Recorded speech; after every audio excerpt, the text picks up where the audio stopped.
I think it was like what I liked about it kind of came like as like she like is like, oh yeah, this is I want to right see now. what you just said written on paper.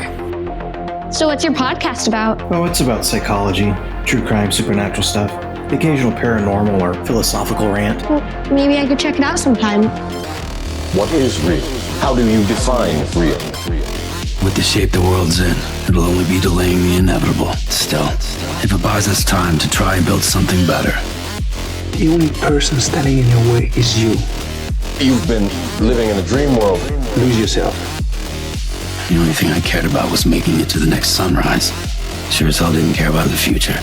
I saw death rising from the earth and the ground itself. Nothing lasts forever, but we gotta keep it going as long as we can, so we can say we had a good run, that we lived. What you know you can't explain, but you feel it. That there's something wrong with the world. You don't know what it is, but it's there, like a splinter in your mind, driving you mad. I was living a lie, hung up on past regrets. I was broken, but somewhere along the way, I started changing. If you're talking about what you can feel, what you can smell, what you can taste and see, then real is simply electrical signals interpreted by your brain. Please hold. This will only take 1.28 seconds. What is it? What is this, please? Your consciousness has been scanned. The results are concerning. The Matrix is everywhere. It is all around us. It is the world that has been pulled over your eyes to blind you from the truth.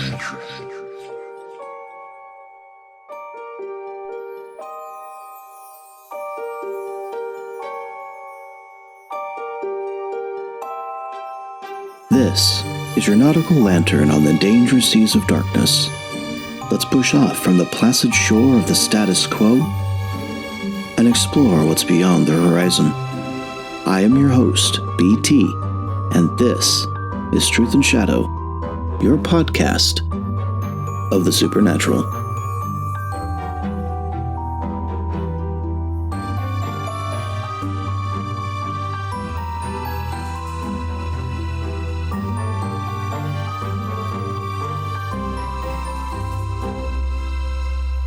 There's a curious and persistent error in the modern imagination, a quiet assumption that the human soul is meant to exist in a state of perpetual illumination, untouched by shadow, untroubled by contradiction, as though the presence of darkness within us were a defect rather than a dimension. This belief, so deeply ingrained that it often escapes notice, has led many to wage a private, unending war against themselves, attempting to excise from their inner life anything that unsettles, disturbs, or resists easy categorization. Yet the more one studies the contours of consciousness, whether that's through philosophy, literature, or even the strange symbolic language of dreams, the more it becomes apparent that this war is not only unwinnable, but profoundly misguided. For the darkness we encounter within is not an alien force imposed upon us from without, nor is it a simple repository of moral failure. It is, rather, an integral aspect of our being, a realm in which the unresolved, the unacknowledged, and the not yet reside, awaiting not destruction, but recognition. To deny this is to misunderstand the architecture of the self. Human consciousness is not a single unified beam of light, but a layered and often contradictory field of experience, shaped by memory, instinct, imagination, and the countless impressions gathered over the course of a life. Within this field, the darker elements, fear, anger, grief, desire, do not exist in opposition to the light so much as in relation to it, forming a dynamic interplay that gives depth and texture to our existence.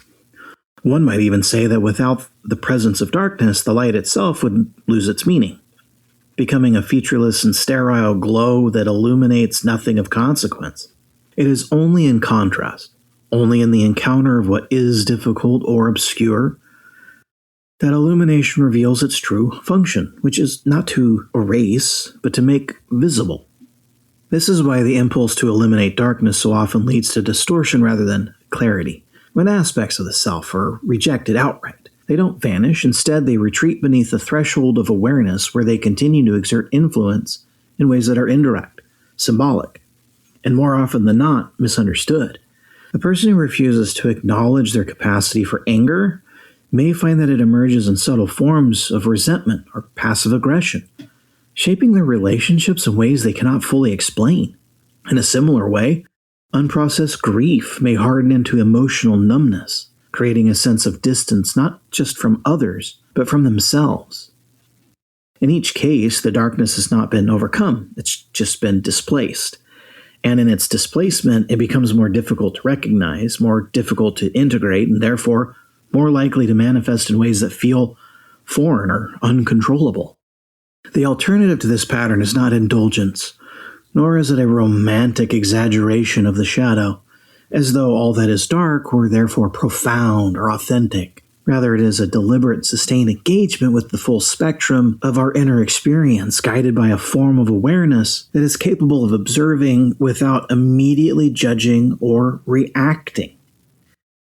Such awareness functions as a kind of inner light, giving us a faculty of perception that allows the contents of the psyche to be seen as they are.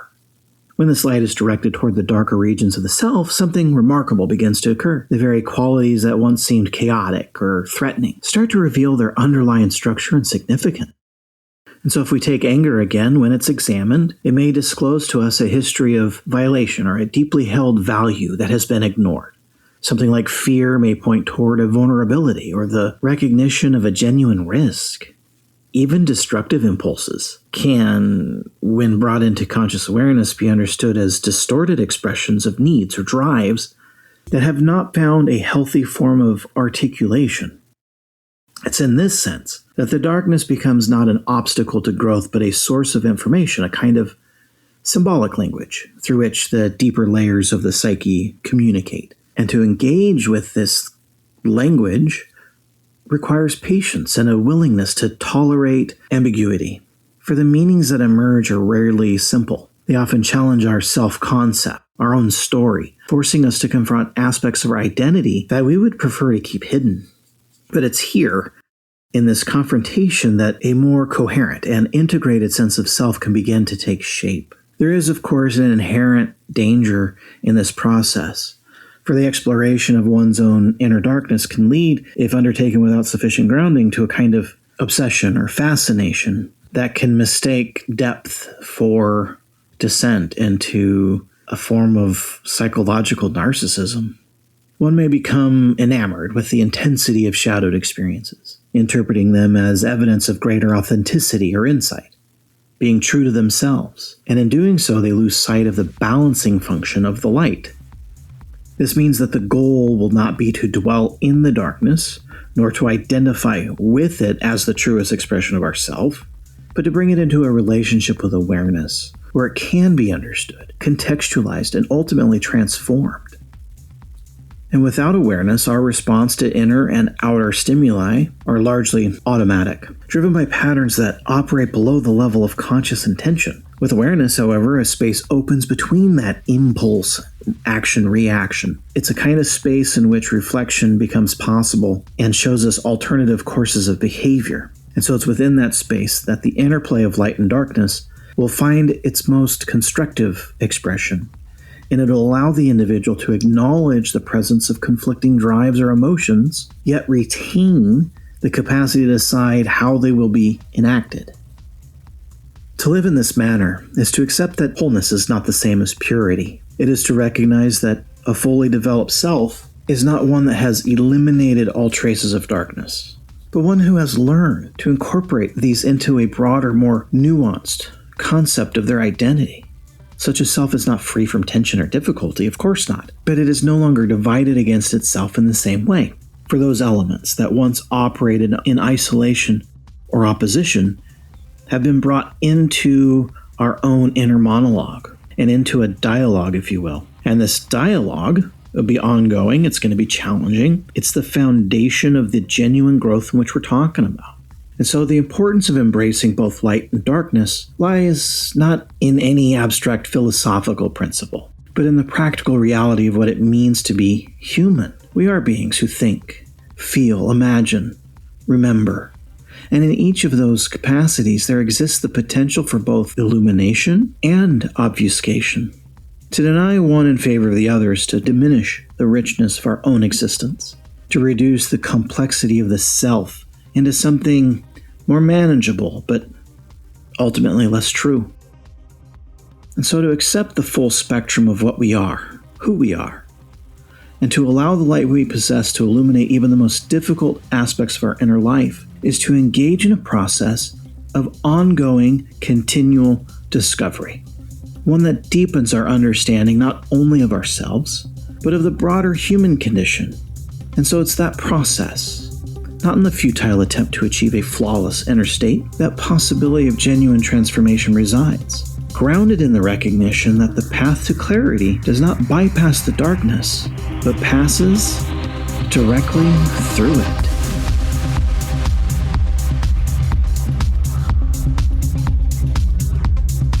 Why do you continue to restrain your own potential for the sake of others' comfort? Why do you insist your time is worth being spent indulging in media that corrupts and rots your attention span?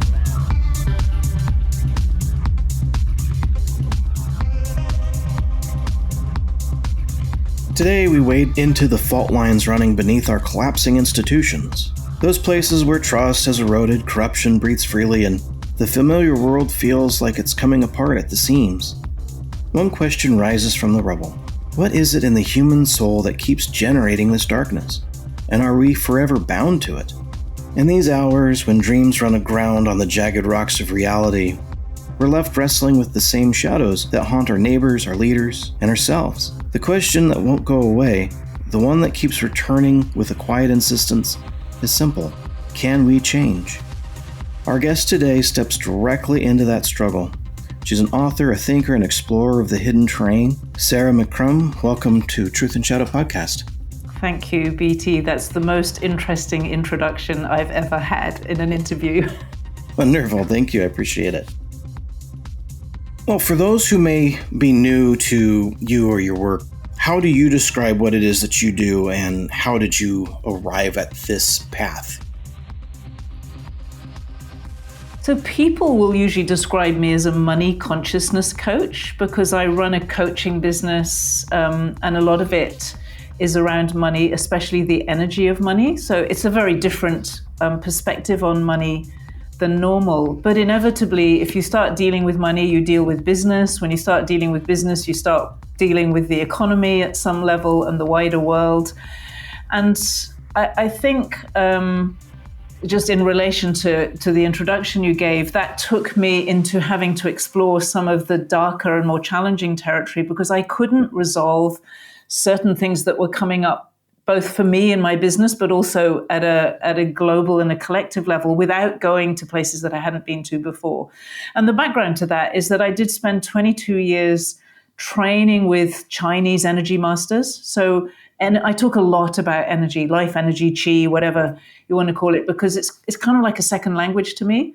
So I'm always playing with the subtle, that connection between the subtle and the material. And of course, that's where things can get very crunchy and challenging. So that's a little bit about me.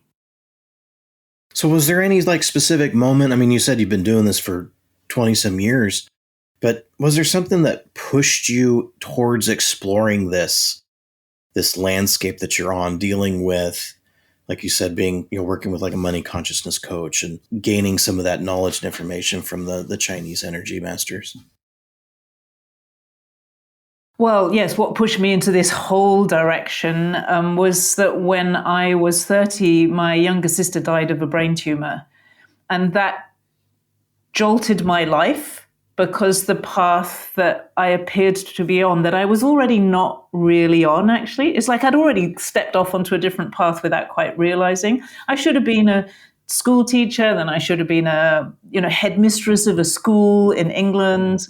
And, being a successful person like that, or being a civil servant, that's what I was educated for. But by the time, before my sister died even, I was working for the BBC, I was interviewing children, whatever I did the unconventional bit. So I think that there was always a different path, but she was the trigger because her death made me realize, first of all, that I couldn't rely on the establishment or the medical for my health.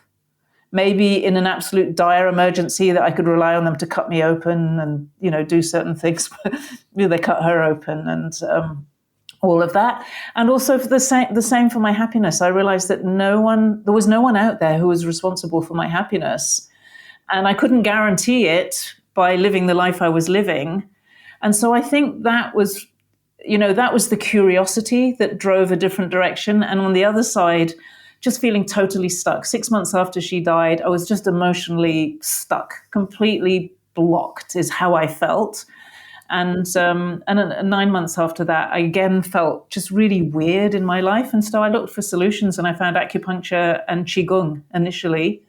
And that took me on the path. That's where I met my first Chinese master and started on a path where I started to feel like, oh, there's something true here that I've never come across before. Sure. What drew us together is I was looking at interviewing some guests and working through inner traditions, and your book came up, Wrestling with Freedom, the subtitle, Poetic Essays on Facing Our Collective Shadow. And I have talked to a lot of guests who are either Jungian by tradition or by trade. And when I was like, oh, this is a really interesting book because this is really up where I'm looking at and studying and kind of getting an understanding of how we have a shadow self and how we're trying to either push it away or incorporate it within ourselves. And so before you wrote this book, and I know that you have, like you said, a lot of money, consciousness, and I'm curious what it was here that said, I want to write a book about wrestling with freedom.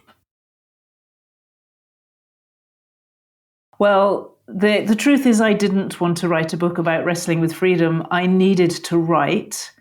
And I realized at a certain point that I had to share what I was writing. You said the same, you said you were curious about things. So you started the podcast, and somehow it has to be shared as well. And I found myself writing really the first time I wrote in this particular way, what I've called poetic essays here, because they're kind of short lines. They're not poetic with beautiful meter, but it is a different way of writing. The first time I did that was in COVID, where I just had enough of the way that everybody was on both sides of the polarity that was so strong during COVID. It was like, I don't care who you are or what you think or what you believe or what you know. Like, this isn't working for me. This isn't the way we're going to solve anything. And so I just started writing. I wrote Enough is Enough. And I wrote this whole long thing, which is actually the first piece in the book. And then a little later, I found myself struggling with some stuff in business. And every time I wrote in this same way with these short lines. It was a flow. It wasn't me writing down what I think and feel. It really flowed, but it was coming from the depths of the inside of me. And every time I found this collective resonance, like what I was, dropped my mic. What I was experiencing is exactly what we're experiencing at a collective level. And I saw, how we comply, stuff like how we comply with bullying, how people bully each other, how people comply with bullying, how we step in, all those, the drama triangle, how we step in and try to rescue other people and ourselves from the pain of the ugliness of life. And I just found myself writing about that, but always like I'm looking for where I'm myself. I don't think I was even looking for freedom. I was looking for me. I was looking for life. I was looking for aliveness and like, this is it. This is what it's really about. So that was, it came out that freedom was a big part of it. Something that I was thinking about as you were talking is I agree with you on the idea that during our COVID lockdowns and the situations related to that, physically we experience these things. Mentally, of course, we experience these things. But even post, it seems like some people are still psychologically trapped in a lot of that same energy.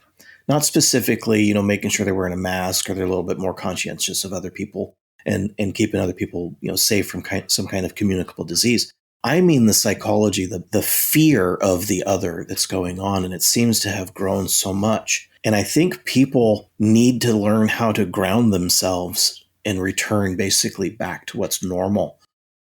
And not a new normal, the original normal. And I'm curious, what kinds of things, what practices did you use that kept you grounded when you're dealing with these heavy or difficult struggles?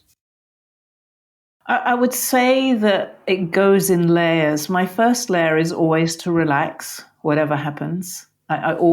Relaxation is kind of like, for me, the deepest practice of all, but it's also the simplest and the most approachable. So I always start there. I've learned to face the discomfort where there's conflict or disagreement. I have to stand steady in it and face it, even though every bit of me is wanting to run away or lash out or be nasty or be reactive or all the typical or withdraw, and get passive aggressive. There are so many different responses available to us. But I know that even if I do resort to that, I know that I still need to stay somehow present to that. But that's been very important to be able to. One thing that I teach people, which I learned from my own pain really, was to be able to witness myself and sense and experience what's going on at the same time. So I don't sit outside and witness from the outside. It's like I'm witnessing and being on the inside. And that's incredibly powerful if you can stay with that, because it unites these different parts of ourselves. So I call that a unity process. It's like uniting bits that just can't talk to each other. If you're observing, you're outside, and if you're sensing, you're inside. But actually, when you can do both at the same time, which we can, something beautiful happens. I've had to deal a lot with karma. So I know that usually when I get triggered by other people, I've been taught a lot about this. That's my karmic patterns being triggered. And what that really means, what it comes back to fundamentally, is how do I treat myself? What I found is that how other people treat me, and especially when it triggers me, is actually how I treat the deepest and most sacred, we could say. Well, not every part of us is sacred, but, my true self, my inner self, my essence, my soul, those pieces that are so easy to actually just trash in some way, in a moment, in a word, in a thought, in an action. It's like, okay, I'm just going to override all of that beautiful goodness inside myself for the sake of this moment. So I had to face all of that, all the karma. And then sometimes even all of those things didn't work. And then I resorted to writing. Then I just started writing everything out, just everything, all of these things. And it was like a curiosity for peace, for deep inner peace that didn't deny any part of what was going on. And look, it's hard stuff. But that peace is there. And it's just like worth searching for.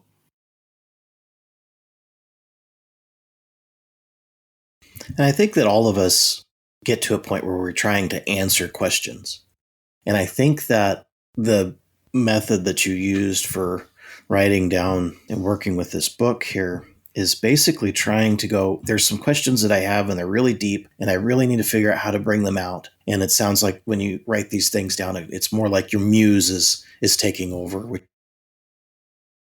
It's a sort of an inner muse rather than outer muse. And I think that's important. I've done a lot of outer muse stuff where it's like there's something feels external to me that is writing. My money book was written that way. This was different because it's an inner muse. It's like the muse that's deep inside me, but still connects all the way out to society, the collective, and therefore politics and, all the very troubled parts of our life. It was like what I experienced was the inside of me is really the same as all of that. I like all of that I can touch into. I know deep inside myself from these experiences how war comes about. I'm deeply against war as a solution. I think it's always a weak solution, but I know it. It's like I know it. We all know it inside ourselves. And when we can admit that and face it, it puts us in a different position. So it was a lot of that, was not just making peace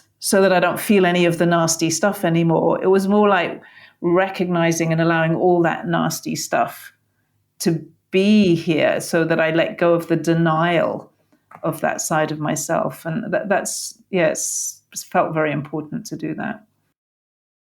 One thing I'm curious about, and I find this to be true personally, is when I'm allowing myself to be true to myself, right? So there's a tendency, the number one person we really lie to on a daily basis is ourselves. But the moments that we can be vulnerable to ourselves in a writing format and being able to either pencil down thoughts or type thoughts, whatever medium it takes for some people. But were you surprised at all by your own thoughts or these emotions that you might have been feeling when you were writing for this book?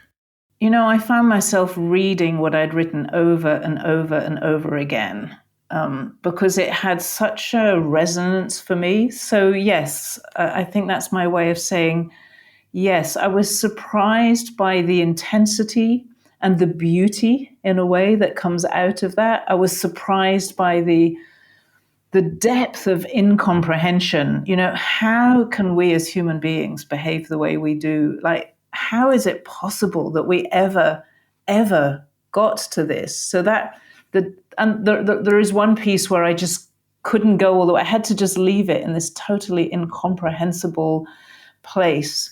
And then over time, little by little, something new starts to come through. So yes, I was surprised in many ways. Because it's really powerful to do something like that, actually. And it was terrifying to share it as well, because it felt so not personal.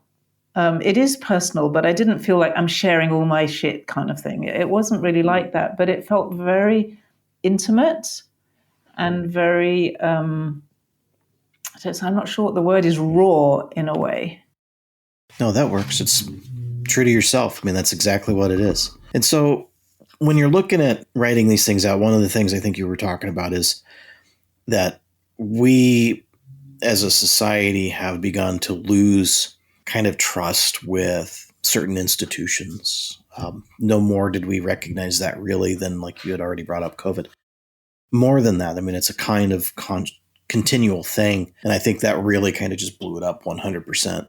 When you're looking at that topic and that idea that the institutions are losing public trust, what do you see as the deeper human force that may be driving that collapse? Evolution, the desire, the unconquerable desire in human beings of life really expressed through us to evolve, to keep getting better. So, you know, we do things, we create something. And then if it's good, we do more of it. And then we sort of start to stretch it. And then, you know, it gets stronger and stronger, but it's beginning to get out of balance with other parts. And then eventually it starts to break apart because something better can come through. And really and truly, that's what's happening from my experience. I've spent so many years teaching people about healing. Like, I know how healing happens. I know how a new level of health breaks through from the disaster of disease. It's exactly the same process. Wow, so it'd be basically something like, I was going to use the word evil, but I really don't mean that. I mean something that's a little bit lower frequency or lower vibrational, like malevolence, right? This innate seeming part of our shadow selves, our unconscious mind, that seems to be a little bit more based. And do you think that too grows out of our trauma, and not just on the individual level, but societally? Yeah. Yes. I mean, this is the challenging part about us as individuals and as societies, is where there's a lot of pain and suffering, and where you have a lot of shame and guilt, these very, very contracted places that we get to. And then when you mix into that things like blackmail, so people are manipulating people through their shame. You know, if we imagine any of ourselves, let's just say, ending up in that position, we can't imagine ourselves getting into that position. But supposing we end up in that position, so to speak, it's very hard to understand how you can respond to it. And so there's a level at which I understand that even the people who we describe as evil or malevolent, the level of pain, underlying pain and disconnection from life that they're acting from, I think is almost impossible for us to feel into, except that sometimes we have to. I mean, again, that was what my book did. There was one piece where I really needed to face that, the extraordinary levels of evil and malevolence and just manipulation that go on. Alongside, we've talked for generations about angels and, miracles and beautiful things happening as well. How do we put all that together in one world? But I have really come to, I don't think pain or suffering is any excuse for anybody. I don't think there are excuses. We all have the opportunity to be moral, whatever that means to us. But it gave me an understanding of where that comes from and how it gets maintained and perpetuated. Once something's working really well, it's really hard for those people to see a new evolution. Usually the people who see the new evolution, it comes from what is not really working well for me. Hey, I need something. You might love making all the money and controlling all of us through your whatever, but I'm not loving this anymore. I'm pushing for something better. And I think that's just how life works. Yeah, so if we were to look at the world, where is it that you are seeing kind of this collective shadow surfacing the most? I mean, money, the economy. 100%. I mean, look, I think it ties in with some very deep and difficult topics to talk about, which are more about energy and, we're all happy to talk about, like I mentioned, we're happy to say, I just felt like there was this angel that came and gave me a miracle. We don't really want to talk about the other side of that, what's going on in the unseen part of life, that sort of. But I think if we look at it from a very human perspective, our relationship with money has got deeply, deeply out of balance. It no longer reflects the energy that sits behind it, and it is in the middle of a massive reform. And we're experiencing on the outside the collapsing of old ways, which are very much about dominance and control, and a kind of power that is not aligned with the true nature of who we are. That's all I can say, really. And that's why it's very destructive to nature. It's destructive to human well-being. It's economically better to have more disease and more disasters than it is to have well-being and health and happiness. It's just like complete nonsense, because every single human being knows that well-being is good and happiness is good and productivity and creativity are good. But we pay, our economy is boosted by disease and disaster and war and destruction. So we know it's a nonsense situation if we look at it, but mostly we don't look at it very clearly. So that's why, it links in with the fact that I wrote a book about money, and it was my really diving into business and the economy that made me have to face all this difficult stuff. Because, money seems to be right in the heart of where it's at the moment. I can agree with that. Money itself seems to have an energy of its own. I mean, I can just take from history, right?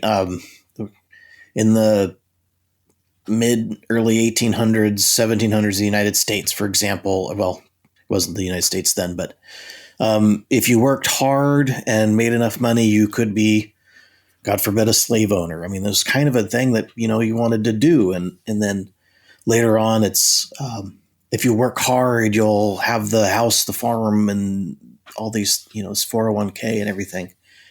And then, you start to look at it as you get older and you're like, look, if hard work really was what got you these things, then the donkey would own the farm. I love that. I've never heard that before. Right. And that's sure. That's specific. So what ends up happening is we're ever chasing the dollar. Always chasing something outside of ourselves because we just feel such a hole inside of ourselves. Yeah. Something that I thought was interesting was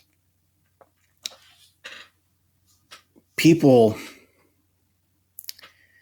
people sometimes can recognize when they're being shaped by the bad emotion, fear, shame, cynicism, and despair or despondency, instead of clarity and compassion. What can we do? What have you learned in this process of your life? What can we do to take these things, fear, despair, and turn them into something better for ourselves? I had to allow myself to experience them. For somebody, I'm generally an optimistic, pretty positive person. I've never experienced depression. I remember the afternoon of the day my sister died. I felt like an edge of depression or something like that. And I immediately spoke to my other sister, said, we need to do some aerobics. I didn't want to feel that. But it is that kind of despair is a part of being human. We get into situations where we can't see the way out. It doesn't mean there isn't a way out, but we can't see it in that moment. And what I learned, again, through the writing and these experiences was to allow myself to feel that hopelessness and helplessness fully. And because I gave myself permission to do that, I didn't actually sink into a vortex of, that kind of uncontrollable vortex. So if you try to avoid it, or you reject it, or you're terrified of going there, you get sucked into this vortex because the fear magnifies the despair. What I did was I took out the fear of the despair and I said, I'm just going to let myself feel this. And to this day, if I can still feel despair sometimes. And it's always when there's a conflict of values in me. One part of me knows this and another part of me knows this, and they can't speak to each other. And that's always an evolutionary point. It's always where something better is coming. But in that moment, all I can see is like, there's no way out here. And now I let myself sit with it. And when I'm very quiet and just being in this deep, dark place, that's all it is, really. It's deep, it's dark. Actually, what happens is there's a beauty that emerges out of it. Because if you think, I always think of black velvet curtains. If you think, they're the darkest color we can make, but a beautiful black velvet curtains always have a sheen to them. So they have a shine to them. And if you shine the light on them, it doesn't matter that they're black. Funnily enough, white curtains don't shine more than black curtains. And so what I found was that there's this kind of light in the middle of the darkness that's not, oh, woo, now I feel great again. It's more like the light is in the darkness, and this very lived experience of this just clarity and truth that exists in the middle of the depth and darkness of life. And actually all goodness arises out of that. It's like flowers and food arise out of mud. It's really like, just don't be afraid of your own mud. Yeah. Does any of your writing address specifically dealing with people who are exhausted emotionally? There was a really good book that came out a while back called The Burnout Society, and it really hammered this in, that it's just always more of the same all the time. And it seems to be causing people to go beyond just physically exhausted. They're mentally, they're emotionally, their whole being has become exhausted. And do you have any opinions on what might be at the heart of that fatigue? Yes. I mean, funnily enough, I wrote a book which is very different from what we're talking about. That's called Energy on Demand, Master Your Personal Energy and Never Burn Out. That's more like just like a positive, learn how to deal with your energy. But what you're asking about is something much deeper. So one of the ways to look at this is that, and I look at this through a healing lens or the lens of evolution and change happening, there is a part of us and a way of behaving that has become so old and so irrelevant. It's like it is exhausted, but because we don't really know where we're going and we're not very well educated in this truth and shadow stuff and evolution and healing, we're educated in a fix-it kind of society. So we just think everything needs to be fixed. Really what's happening is that part that's exhausted needs to be let go of. And a lot of that is about what you talked about, working hard regardless of your values and regardless of your sense of purpose and yourself, sacrificing everything for the sake of making money or getting the car and the house and the whatever it is for a sort of fake dream. It's like that piece is exhausted, but it's terrifying for people to look at what the alternative is. And I think that life feels very, very kind of naked at the moment because with AI, and so it's shifting working patterns, people's sense of meaning in many ways comes from their work. And so all of that's changing at the same time. It's all on point. It's exactly what needs to be happening. But I think it's terrifying. And so that terror adds to the exhaustion. The fear adds to the exhaustion. And so you get sucked into this vortex, which gets accelerated because fear grows the further you go down the vortex. And I think that some people, like, if we're going to continue with the vortex imagery, that people can basically become jaded, numb, overwhelmed by all of this inner emotional turmoil. And what have you learned about navigating those conflicting emotions? That's a big question. Really, that's a big question. I'll talk a little bit about how I do it, because it's also really and truly, it's what I teach people. They probably go through layers. So emotions are a response to things. But as human beings, we're actually sensitive to a lot of information that is not physical information. We're you can walk into a building and feel the energy of it or feel the vibes of it. There's different language. Now, in the past, maybe this was, people didn't talk about it a lot. We can talk about it now. But actually, if you're very good at that, you pick up a lot of information that is informing you all the time. So it will, at a very simple level, inform you of danger, inform you of, this is a good direction to go. This feels good. This resonates. People say to me all the time now, oh, that resonates, Sarah. So this is becoming part of our language. What I think most people don't realize is that this subtle information that we're participating in all the time, that's actually where we can lead from. When we're tuned into that, we don't get engulfed in emotions. Emotions are a response to things, but the subtle information is the creator, it's the leader of things. So it happens before material reality happens. Emotions are a response to that. Usually we have thoughts and emotions and they all come afterwards. So the real way, I think, to navigate this is to learn how to tune up your intuition, your deeper, subtle senses and deeper powers. I mean, there are some, I call them superpowers. So really some extraordinary abilities that exist in here. And anyone who's highly sensitive or intuitive or empathic, you're made for this. And you will have access to a language through which you can navigate all of your life way more successfully than if you try to navigate through emotions or through just mental curiosity. So it's almost like a new language that we have. We all have it. It's not strange to us, but it's like we're beginners in learning how to speak that language. Yeah. Does that make sense? It does. I was thinking about it. I mean, you're definitely a sensitive person. It's very obvious. So it's your language too. Right. Yeah. I'm processing what you were talking about and seeing if I can dig in a little bit. When we look at, so we are stuck in this, many of us are, not all of us. I am stuck in a place where I'm conscious and aware that I have a shadow self, right? I know that there are things that are part of my traumas that are either from nature or nurture. So I know that they're there. And then every once in a while, it's like, okay, I know this is a thing. I'm dealing with it.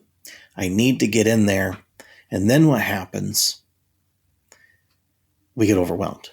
There's a sense of like, can we change this? And I'm looking at it and going, if this is a problem for me on the individual level, and I need to break out of the collective this collective unconscious shadow that's out there. And I need to be able to recover from that and find my true self. How am I going to do that when I just look at this and go, this is just too much for one person to handle, but it's my thing to handle. Yeah, you're spot on. And sometimes you can look at it and think, if it's that hard for me, and I'm, you produce a podcast about it, you must be really interested in it. How on earth is this going to happen at a collective level? I mean, I've sometimes asked that question. It's like, that can give me some moments of despair for sure at times. It's like, maybe I'm just a complete idiot, and I'm deluding myself. I can go there, but how do you do that? I think, there's two things. There's one thing I want to say first, because there's something that I often hear said in YouTube videos and things like that I don't find to be true. And I think that it's a really important thing to speak about first. It is often said that the bigger the light, the darker the shadow. And that makes it really scary to come out of the shadow, actually. It's almost like, well, let's keep this little shadow that I've got and this little power that I have and not change too much, because if I get lighter and brighter, is my shadow going to get darker? And people might not be aware that they're thinking that, but it's quite, it's quite in the field. It's there. We also, we always see the big shadow of people who lead, and we think, well, I just don't want to be that kind of person. And so we have a lot of reasons then to not really face it, that are subconscious or even unconscious, but they're just part of the zeitgeist. It's like, don't take the risk. My experience that I just shared with you, that when you get into these very deep, dark places, there is a light. The light that shines in there is the same light that shines everywhere else. That actually illuminates the darkness. It doesn't grow it or shrink it. It simply illuminates what is. It's like in a painting, you have dark colors and light colors. You don't say, let's get rid of all the dark colors. In the garden, you have earth, soil, dirt, mud, and you have flowers. You don't say, let's get rid of the soil. I mean, people do these days. Let's grow everything in water. But, we know that healthy food comes out of healthy soil. So I think understanding that is actually a really important underlying, at least to have that thought or that reminder is, hold on, it is safe to do this. It's not going to make me lighter and darker. It's just going to bring illumination to who I am. And from there, I feel patience and curiosity are the key. Be curious about it, because it becomes so unbearable to keep resisting and to keep hiding from the dark or the ugly parts of yourself. And there are some parts of ourselves that are like, there are parts of myself I don't like. I want to change. I wish I wasn't born with them. But the beautiful moments of my life have come when I've recognized, and this always is preceded by a fight. I mean, this is where struggle happens. This is the wrestling in my book, Wrestling with Freedom. This is the wrestle, is that there's something in my life, whether it's me or out there, that I want to reject. Just I want it to go away and not exist. And I literally write about this. I just want you all to go away. But you're my friends. You're my family. We're all humans together. I can't throw you away. I wish you didn't exist, but I can't do that. So how do I slowly, patiently allow myself to sit in front of you, a person who I don't know, or me, a part of me that I wish wasn't there, and gently, gently bring love to it. Just not dramatic, oh yeah, I love evil, because I don't. I just can't. But can I find that place in me that can hold love with everything that's going on in the world, so that I don't fall into that kind of, I can hold myself, I can hold some kind of feeling, it's not really understanding, knowing of life, deep knowing of life. And I can also say, I will never behave like that. I will recognize in myself if I do things that are like that I want to change them. But I'm going to do that with love for myself. I'm not going to condemn and punish myself and just make everything worse. So this condemnation, judgment, punishment, relentless criticism, these are things we need to let go of. Kindness, curiosity, gentleness with ourselves. Like, these are very important qualities. Today, we have nearly an unlimited level of choice. We can go to market and we can get any one of 100 boxes of cereal. I mean, the sheer quantity of things that we can purchase and have an unlimited choice tends towards making people believe that we have a freedom of choice. And I think that there's something limiting in that. And what I mean is, a true freedom of choice would mean having access to 100% of anything available. And I know that that's not true, because if I go to market, I'm going to see on the shelf cereal that is sold here but not there. And so I don't see cereal that I might want that I have to now go over to this other store for. And so I know that I don't have freedom of choice. Well, how do you define freedom outside of this? Not political freedom, which is also something I don't think we have a real freedom of choice. But when we're talking psychologically or spiritually. I find a lot of people think that freedom is, like you're describing, being able to do whatever I want with whoever I want, whenever I want, in whatever way I want, which is kind of akin to retirement, actually. And a lot of people don't really find freedom in retirement, but it's kind of like that's the dream. I have friends who talk to me about it in that way. What I've found kind of from my exploration is freedom always relates to us with choice. We talk about free choice. So this is the thing that I noticed. It's not really rocket science, but it's been important for me. When I make a choice, let's say potentially there's not unlimited cereal, because there are cereals that haven't been invented yet, but they're still possible. And as you say, I'm sure we have different choices over here than you have over there. I'm in Australia. But potentially, with whatever's there, you could fly to Australia if you wanted to buy some Australian cereal. Potentially, you're not going to do that, but you could. So we live with this idea that there are a lot of choices and that there's a sort of infinite potential which isn't actualized. And it's never going to be fully actualized. So there's constraint around our choices. That constraint is actually important, because can you imagine if there were an infinite number of cereals in the supermarket? Doesn't make sense. You immediately see.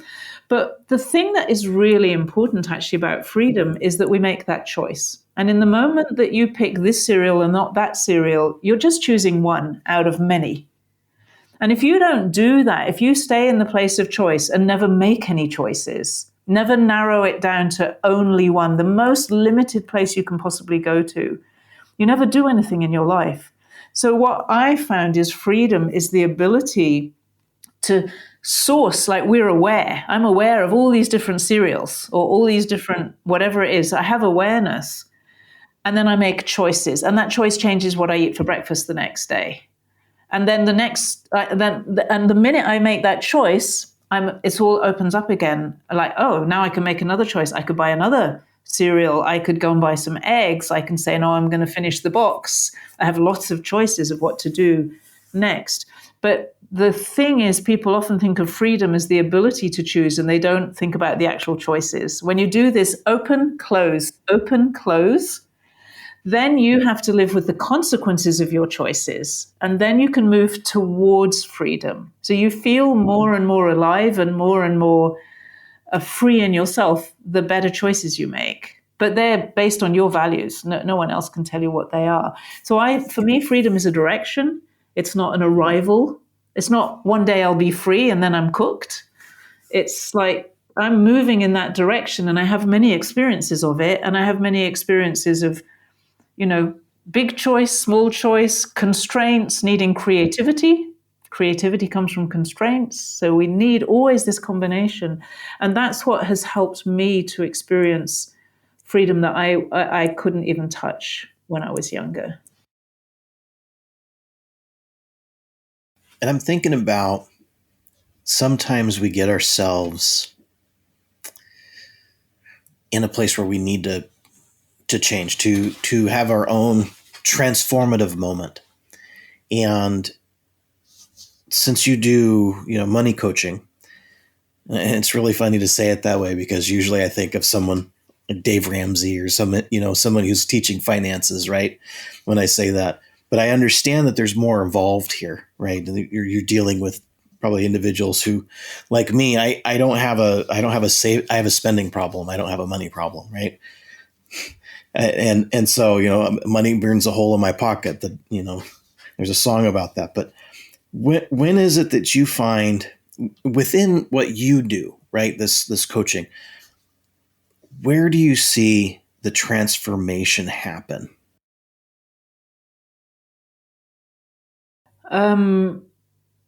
Real transformation happens when people, first of all, admit their struggle.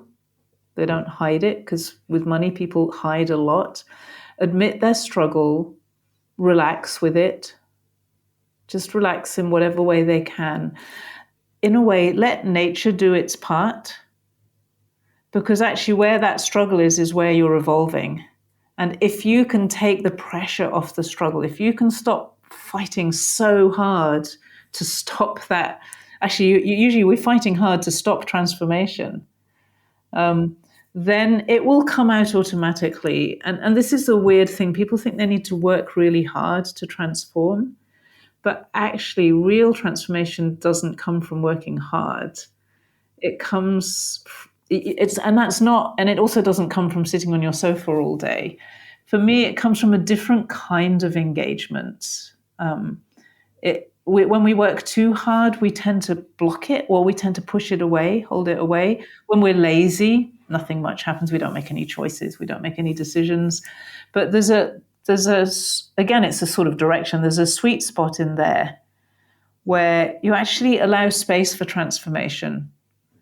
And at the same time, you're really curious. You lean into it.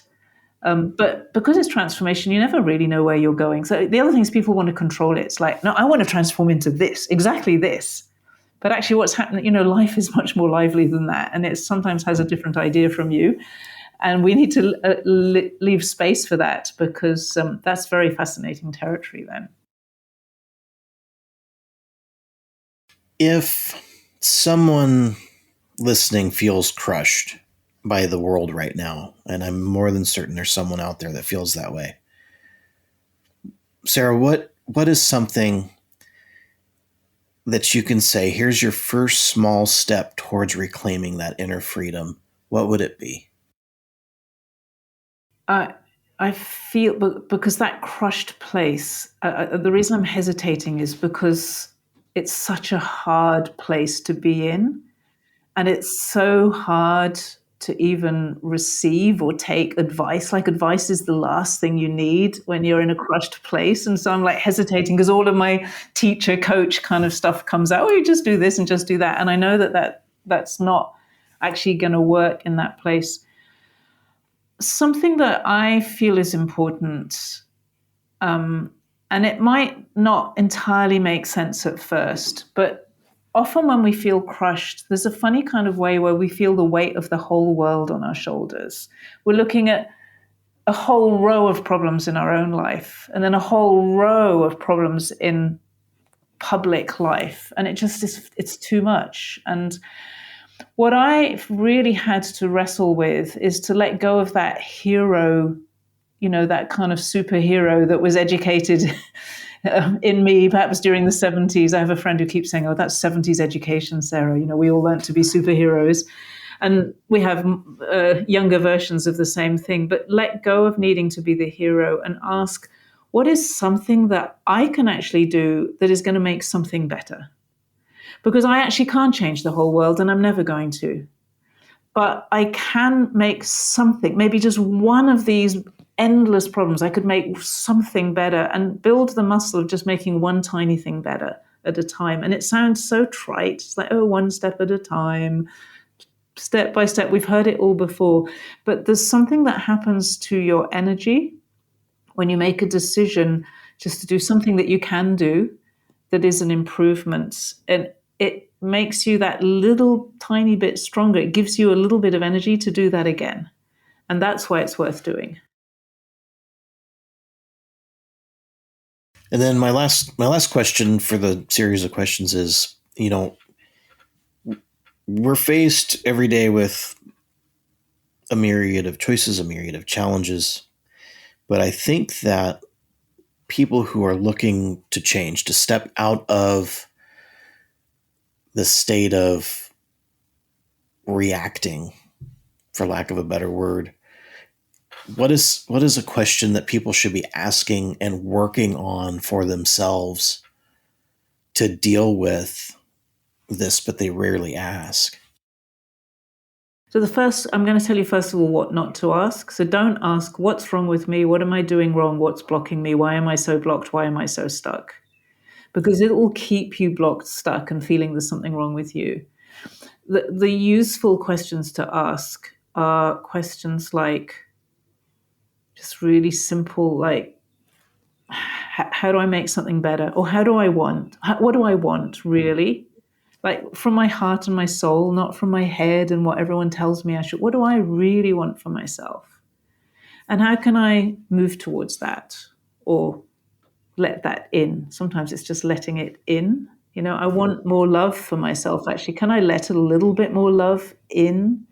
Stop defending myself so much. So the more we are oriented towards what we want, blockages and stuckness, all of that stuff will come up. But there are ways of dealing with that as you go along.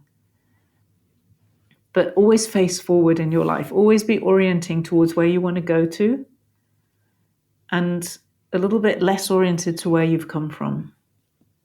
And that makes life work better. Yeah, I understand that. I mean, it's one of the things personally that I've had to deal with is I'm an individual with adult ADHD. And a really big side effect for men that isn't talked about is the depression, right? I don't think I can look at any case files that's available with this guy who has adult ADHD and at the same time does not have depression. Because it's this thing that you tell yourself, oh, I'm not getting this thing done because I'm lazy. Well, that's not true. You have time blindness, dude, right? You actually got hyper-focused on something that wasn't really all that important, but don't beat yourself up over it. And I'm trying to... Yeah, because you have the ability to bring that tremendous focus to something that is important. But if you beat yourself up, you'll just feel so bad about yourself that you won't feel that you're even worthy to do something important. That's like what you said is so important there. Yeah, I mean, this thing about not beating yourself up, just kindness to yourself, it's foundational. Yeah, sorry, I interrupted you there, but no, it's okay. What you said was so valuable. Right. It's all about the story you tell yourself about yourself. And I think that some people will wrestle with this. And I'd have to say, read the book, Struggling with Freedom, chew on, the essays are listed out. I mean, they're listed out by chapters. If you find one, chew on it. Many of these books, Sarah, that are written like this, I really don't feel should be read cover to cover. I have a feeling that you could almost open it up and say, I'm feeling this way, I'm going to read this one today. And not have to go, oh, I have to do the whole thing with literature and read it cover to cover. Don't do that. Please don't do that. Because it doesn't seem to be written that way. It's, like you said, it's an inner muse. The inside muse is reaching out and talking and and just one piece contains so much. Like there's one piece when I wrote it, I didn't understand it. That was the darkest, most despairing place of human experience that I've ever contemplated. And when I wrote it, I didn't understand it. I can now. And for me, it's beautiful actually now. But at the time it was like, oh, I don't even know if I can show this to anybody. My husband listened to it and he said, oh, Sarah, that's too much. But it's in there. It's right in the center. It's called Dark Center for a reason. But but yeah, I think it's really important also to understand that other people experience these things, and there are multiple ways of facing that depression or that ADHD, which are beautiful qualities. You know, these are the soil of your life, actually. We don't always recognize that, but that's cultural. You know, we're in a culture that's trained to make you feel bad about who you are, so you go and buy stuff. We're exposed to that every day. But, you know, I don't do that. I've learned that those awful moments that people have that nobody wants to look at, it's like there's so much beauty. There's so much going on there. If we can have the patience to stick with it, if we can have the community that will stick with us in it, and that's a great gift, you know, then these times become times of great fertility and this important stuff. Wonderful. Well, what I would like you to do is I'd like you to share where people can, you know, learn more about you. I mean, your own website, your own coaching stuff. Just go ahead and take a few minutes to describe what it is that you do and where people can find that, and then anything else people can find more about you, Sarah. Okay. Well, I have a website that is my name, sarahmccrum.com. I do run courses about money, especially your relationship with money and relationship with work as well, because work is done so often to make money, and purpose of bringing together. My thing is about bringing together money with purpose and well-being. Get all of that aligned, because that's a pretty good foundation for a life. And my website is the place to go. And I actually also have some other businesses that are beginning to develop. I just mentioned this because I think it's important. You know, out of this work, out of this exploration of truth and shadow, that's enabled me to grow the strength to develop some new solutions for society around financial systems and design of businesses, and new products that enable us to align our money with our values. So it's just like a space to keep an eye on. There's a lot brewing at the moment. It's not quite born yet.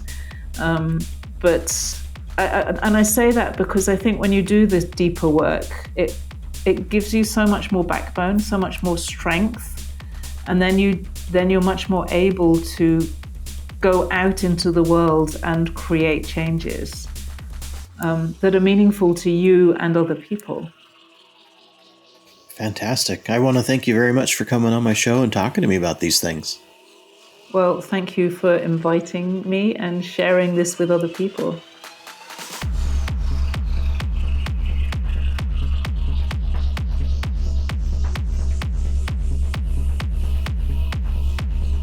You take the blue pill, the story ends. You wake up in your bed and believe whatever you want to believe. You take the red pill, you stay in Wonderland, and I show you how deep the rabbit hole goes.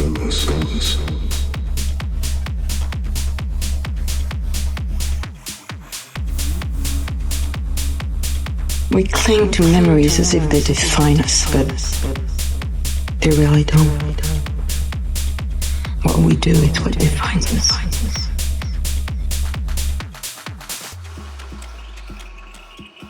Thank you for listening. This is a free podcast based upon the value for value model. If you find value in this or any episode, you can return that value by liking the show, subscribing to this channel, leaving a review, or sharing with a friend on your social media accounts. You can also donate on my website. Thank you again. This is BT for Truth and Shadow Podcast. You are the light in the darkness.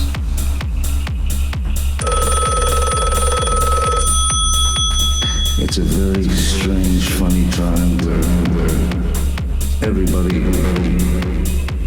would love to be able to be themselves, but they can't. And I show you how deep the rabbit hole goes. And I show you how deep the rabbit hole goes.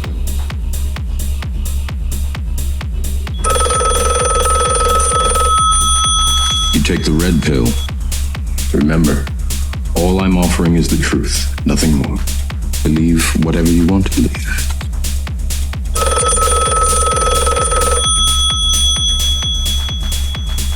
Every possible series of events is happening all at once. Live that way, and nothing will surprise you. Everything that happens will be something that you've seen before. I have a plan. You've got a plan. Yes. First of all, you're copying me from when I said I had a plan. Secondly, I don't even believe you have a plan. I have part of a plan. What percentage? 12%. 12%?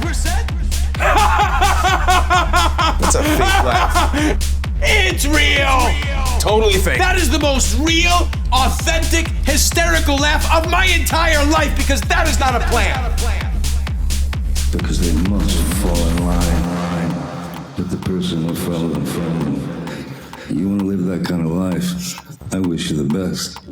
I'll be on the other side somewhere. The truth. Nothing more. I am Groot. So what? It's better than 11%. What the hell does that have to do with anything?